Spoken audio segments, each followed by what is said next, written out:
तो आज के युवाओं के लिए आपकी क्या है, आपका एक संदेश क्या है? उनको लिविंग में नहीं रहना चाहिए, लड़कियों को छोटे कपड़े नहीं पहनने चाहिए, नौकरी नहीं करनी चाहिए? नौकरी नहीं करना चाहिए, कौन बोला? हमने कहा कि जहां जरूरत पड़े वहां काम करिए। आपको घर में सब संपन्नता है और आपको जरूरत नहीं है तो आप क्यों नौकरी करेंगे? लेकिन आपको जरूरत है तो आप नौकरी जरूर करेंगे। तो वही तो मैंने कहा कि जहां आवश्यकता नौकरी जरूर करिए, पर जब सब संपन्नता है तो अपने बच्चों पे फोकस करिए, उन्हें बहुत बढ़िया संस्कार दीजिए, क्योंकि आपके बच्चे आपकी प्रॉपर्टी। जितना बेहतर आप उन्हें समझा पाएंगे, गाइड कर पाएंगे, प्यार दे पाएंगे, उतने अच्छे बच्चे इस राष्ट्र को प्राप्त होंगे। जीजाबाई का उदाहरण दीजिए, जीजाबाई ने अपने पुत्र को समय न दिया होता, जीजाबाई काम पे निकल जाती, तो क्या वो शिवाजी तैयार होते? तो आप अपने बेटे को भी तो शिवाजी बनाने के लिए माँ को तो जरूरत पड़ेगी ना टाइम देने की। बात तो चलो कमाने चला गया, यदि आपके घर की आर्थिक स्थिति कमजोर है तो आप दोनों कमाइए, बिल्कुल कमाइए। नहीं, आजकल तो घर लोगों के चल नहीं रहे ना, अगर दोनों काम ना करे तो। चल रहे हैं, बहुत लोग चला भी रहे हैं, कुछ लोग नहीं चला। प्रभाव पड़ेगा तो उससे समाज ठीक रास्ते पे चलेगी। हम यही तो कह रहे हैं कि अपने बच्चों को भी टाइम दो। क्या एक माँ का फर्ज नहीं है कि वो अपने बेटे को टाइम दे, बच्चे को टाइम दे? क्या बच्चे को माँ का टाइम नहीं चाहिए? पहले ये बताइए। आप काम करते रहेंगे, छोटा सा बच्चा है आपका 2 साल का या 4 साल का, वो तो मामा चिल्लाएगा ना, माँ कहाँ है, माँ कब आएगी? तो क्या उस बच्चे के लिए आपके प्रति कोई जिम्मेदारी नहीं? आपकी पैसा ही सबसे बड़ा हो गया। इसलिए पुरुष को इतना पैसा कमाना चाहिए, इतना सफल होना चाहिए कि उसकी पत्नी और उसके बच्चे को वो घर बैठे आनंद से सुख से। क्या लग रहा है आपको समाज में लोग भटक रहे हैं?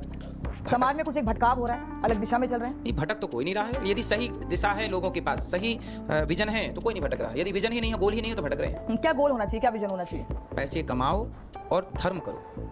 पैसे से धर्म भी होता है, अधर्म भी, पुण्य भी होता है, पाप भी।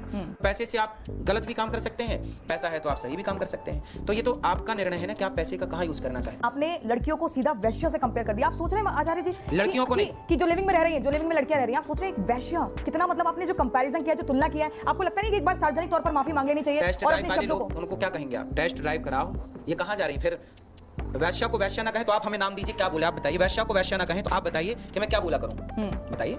नया नाम सुझाइए हमें। कोई एक लड़की अपने बॉयफ्रेंड के साथ शादी से पहले अगर किसी रह रही है साथ, और एक वैश्या का तो एक अलग होता है ना। तो बताइए आप हमें दीजिए ना शब्द, हम वैश्या को क्या कहें, किस नाम से बुलाएं? आप उस पर भी तंज क्यों कसना? अगर कोई वैश्या भी है तो उसको ये कहकर तंज क्यों कसना? क्योंकि मतलब ये तो आप हमें नाम तो सुझाइए, हम क्या बोले वैश्याओं को, सुझाइए ना।